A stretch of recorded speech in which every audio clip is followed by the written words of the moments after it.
Good morning and greetings from South Georgia, USA. It is August the 23rd, 2024.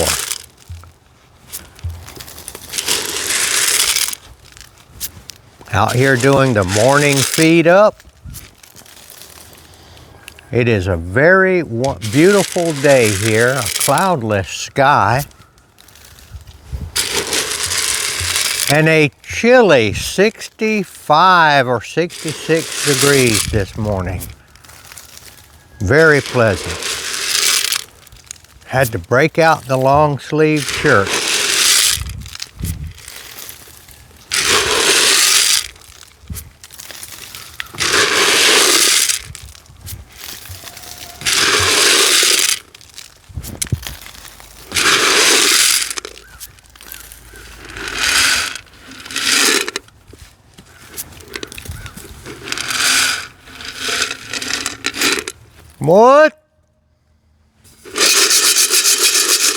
What? Seem to be a little hesitant to come up this morning. I don't know what's going on, but I suppose they'll come. All right, we're going to pause a few minutes and let the deer find out where we're at. All right, here comes a few deer. Yeah, they've heard us a little bit. I see them coming. They know that the food is here. All right, this morning, I'm going to skip any kind of mention of the news. What's going to happen is going to happen. But we're not going to worry about that because I have a good thing going this morning. A new thing to talk about.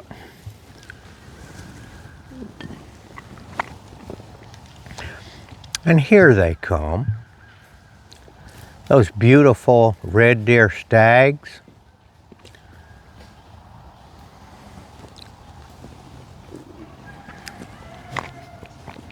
Having a wonderful life out here in South Georgia. Plenty of room, plenty of food. Not too crowded.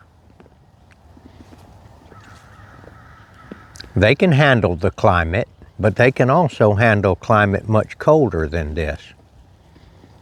Okay, the new thing.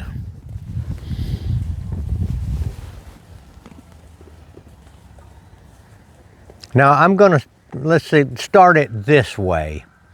The Bible declares that the spirit is willing, but the flesh is weak.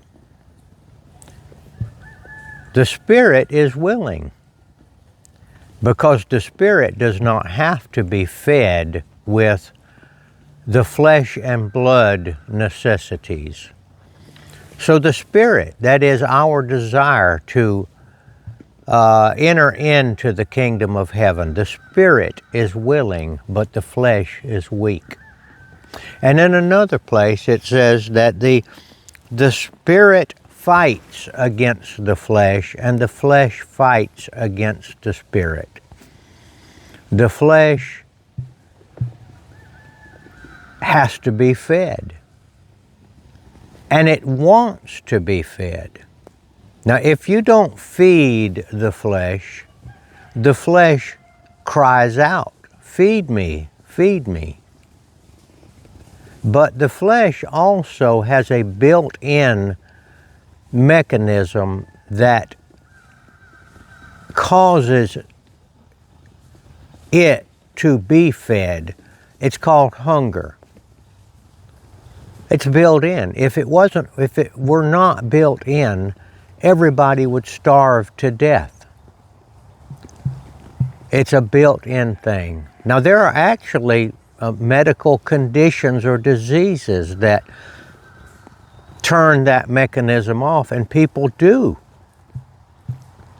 not have the desire to eat, and they have to be fed on a schedule because they will actually starve to death. Their mechanism will be turned off. It's very rare. But in the natural man, the mechanism to be fed is there. But that mechanism also works against you in that if there is an abundance of feed, that the flesh will overindulge. Now, if the flesh is given proper food, then it will probably just demand as much as it needs. However, in this day and time, there is an abundance of improper food. I will say food that is a processed, chemically changed and altered, mostly on purpose by those that sell food, in order to trick the body into becoming addicted to certain substances. And this is the plague of our time, that we are in a plague of the flesh being overfed, and it is causing a great deal of illness. It is causing people to not be what they could be. So the spirit is willing, but the flesh is weak, and the flesh is prone to becoming addicted. Now, in a natural setting, a natural man, they really didn't have the problem of overindulging that much, because it was a daily chore to get enough to eat. And they rarely got too much. Every now and then they might find a tree with a honeycomb in it, and they would probably overeat honey, and they would end up throwing up. The body would reject, that. That's, and at certain times of the year when they had a bumper crop of corn, new corn, they would overindulge in that, and they would end up throwing up. The body would throw up. That was one of the rituals of the Native Americans, is the feast of the new corn, when they would eat so much that they would throw up. Now, I don't remember where I read that, but I did read that, and I do believe it was true. So what is our challenge now? We who are spiritually minded, we who are born-again believers, the battle between the flesh and the spirit has not gone away because we have become born again. That battle continues. And as the spirit man becomes stronger, the spirit begins to overcome the flesh or the body. Now, I'm going to read you a scripture here. I think that speaks to that. And it is, the theme of this is that God is making a new beginning. And that would be for all of us that are listening and going on this journey. It's time to make a breakthrough. All right, I'm just going to read it to you. Just hold on. All right, here we go. Isaiah 43:19. Now, this whole Isaiah 43 is an amazing passage, but we're just going to start at 19. And this is what Isaiah says under the spiritual guidance of the Holy Spirit. And he is speaking. This is God speaking through Isaiah. Behold, I will do a new thing. Now it shall spring forth. Shall you not know it? I will even make a road in the wilderness and rivers in the desert. The beast of the field will honor me, the jackals and the ostriches, because I give waters in the wilderness, and rivers in the desert, to give drink to my people, my chosen. This people I have formed for myself. They shall declare my praise. All right, this is it. Isaiah 43:19 through 21. Now there's so much more in this Isaiah, but let's talk about this. This is speaking to people that are believers. He says, I will do a new thing. Now it shall spring forth. I will even make a road in the wilderness and rivers in the desert. Now let's apply that to ourselves. As born-again believers, God is going to make a new thing happen to us. A new start. Build the waste places, the dreams that we have had that have been broken, that have been taken away by fear of failure. These dreams are going to be revived in your life. I will do a new thing, and it shall spring forth. Now those dreams that you had, they're still there, but they've been beaten down by the evil one because of fear. He has told you lies. You can't do this. It's not possible. You're not smart enough. You're too old.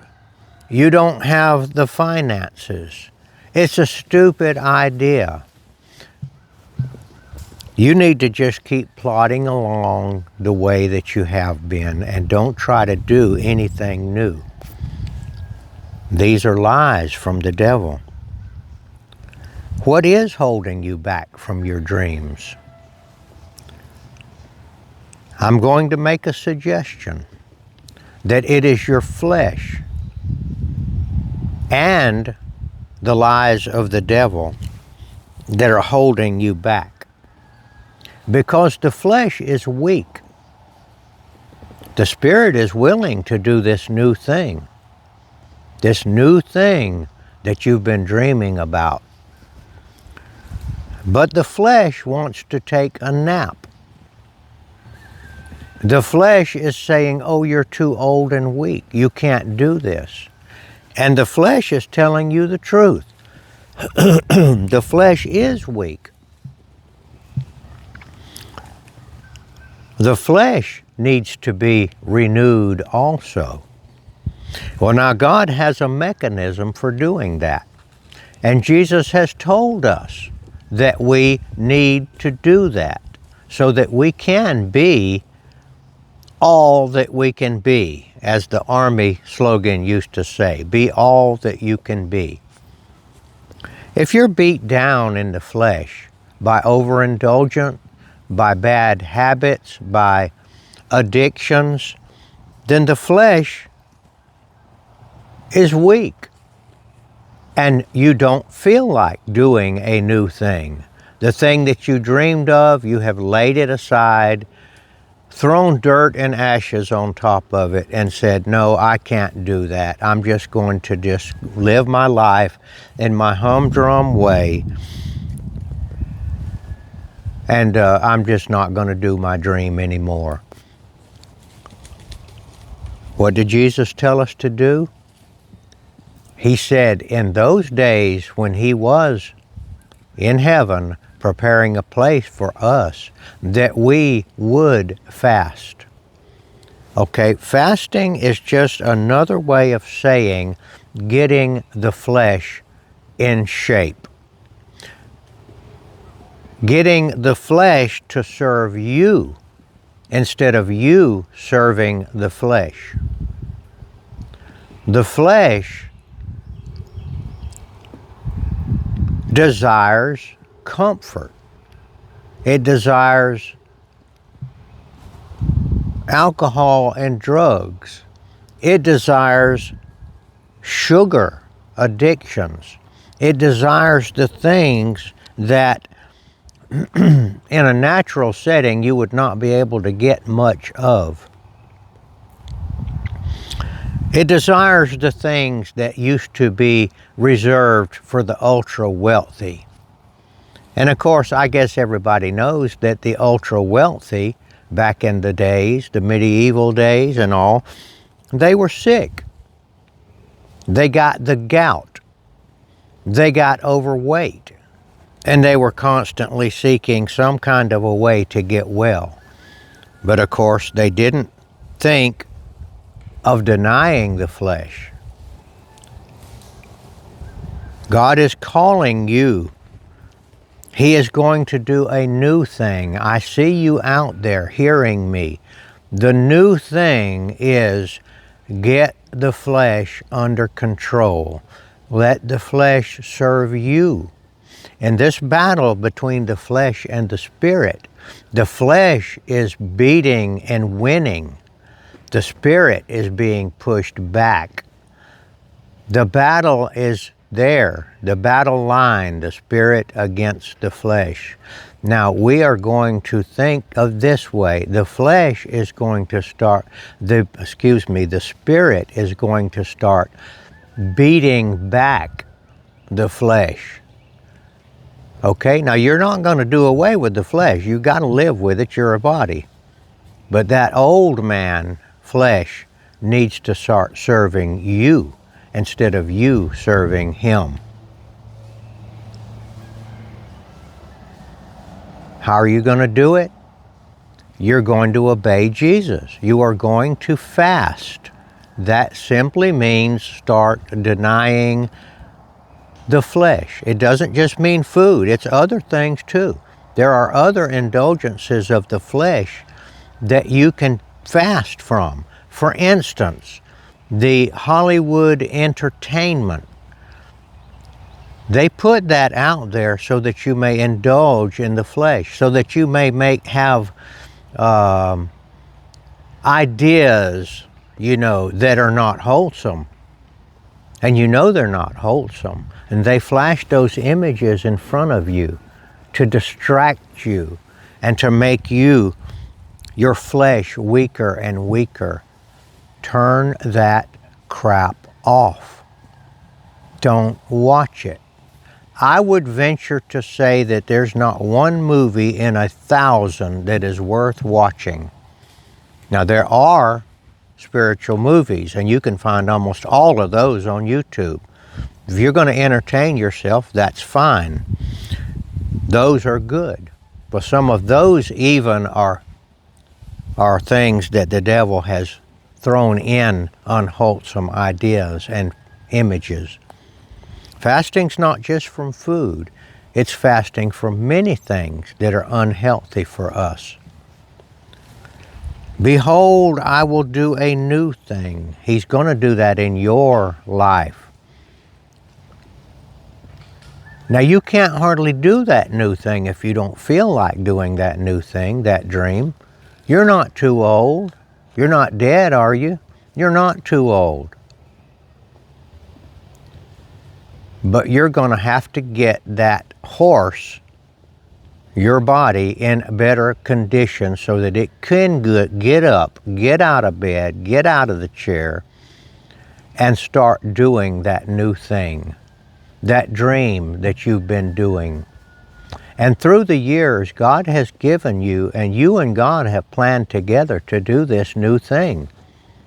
Now, it's time for you to do what you have to do. If you're going to get in a race, somebody challenges you to a race, and you've got a month to get in shape, you're going to get out there and start getting in shape for it so that you can do that race. Well, you are in a race, and you have to get that race that body in shape to do it. It's a holistic approach. Fasting from the things that are addictive and harmful to us. Food comes to mind. Fasting means cutting back.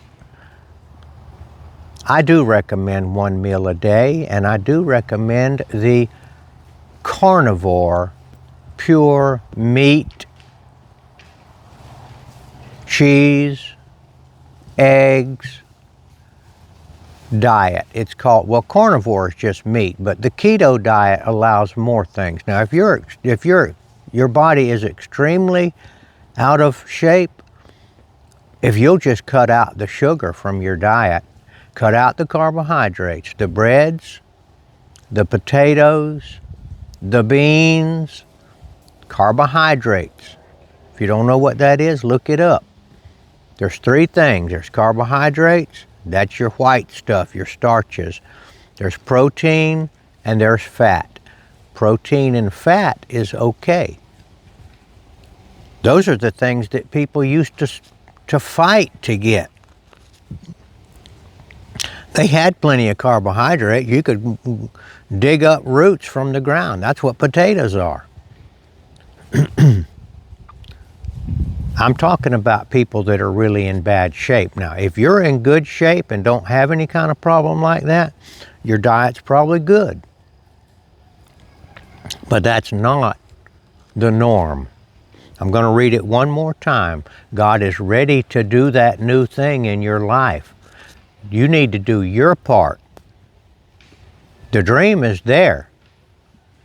The flesh, the spirit is willing. The dream is there, but the flesh is weak. Let's get that flesh straightened out. Now, this is a thing that's going to happen over a period of months now.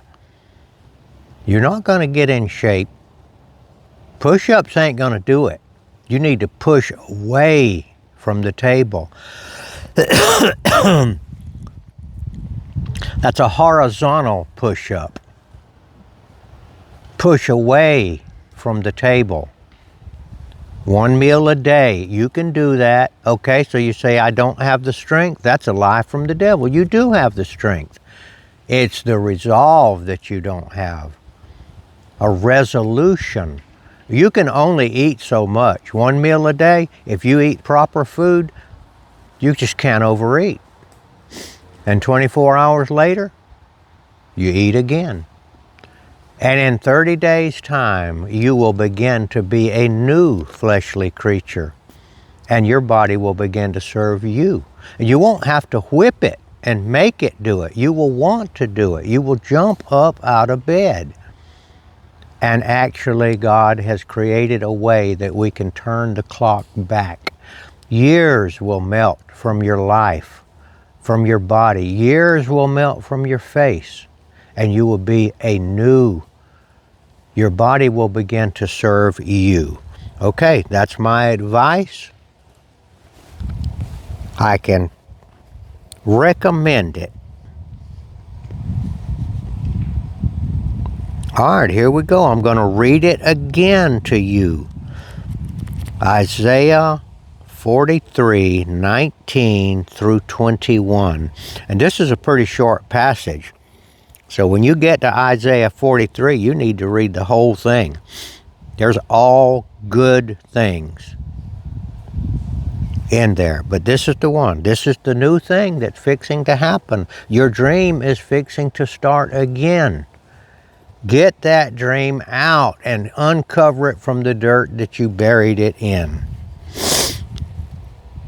Behold, I will do a new thing. Now it shall spring forth. Shall you not know it? I will even make a road in the wilderness and rivers in the desert. The beast of the field will honor me, the jackals and the ostriches, because I give water in the wilderness and rivers in the desert to give drink to my people, my chosen. This people I have formed for myself, and they shall declare my praise. Now he's talking about making a way in the wilderness of your life, the desert of your life that has been wasted. He will give you back the years. He can actually turn it around and give you back the wasted years. Have you asked Jesus to save you? If you have, then you are saved. But you now are going to have to do the part to get the old man, the fleshly man, serving you rather than you serving it. The fleshly man comes in from the field and serves you. You do not. The fleshly man is not sitting at the table for you to serve him, but that's the way it's gotten turned around. All right, this is what I got to say today, and we're going to go down this journey together, hopefully. All right, we're going to say the Lord's Prayer, as is our habit, and then we're going to go back to the farm, and we are going to be doing the new thing, the dream that we've had for years. And hopefully we are going to inspire other people to do that same thing. Please say the Lord's Prayer with us. Our Father, who art in heaven, hallowed be thy name. Thy kingdom come, thy will be done, on earth as it is in heaven. Give us this day our daily bread, and forgive us our trespasses, as we forgive those who trespass against us. Lead us not into temptation, but deliver us from evil. For thine is the kingdom, and the power, and the glory forever. Amen.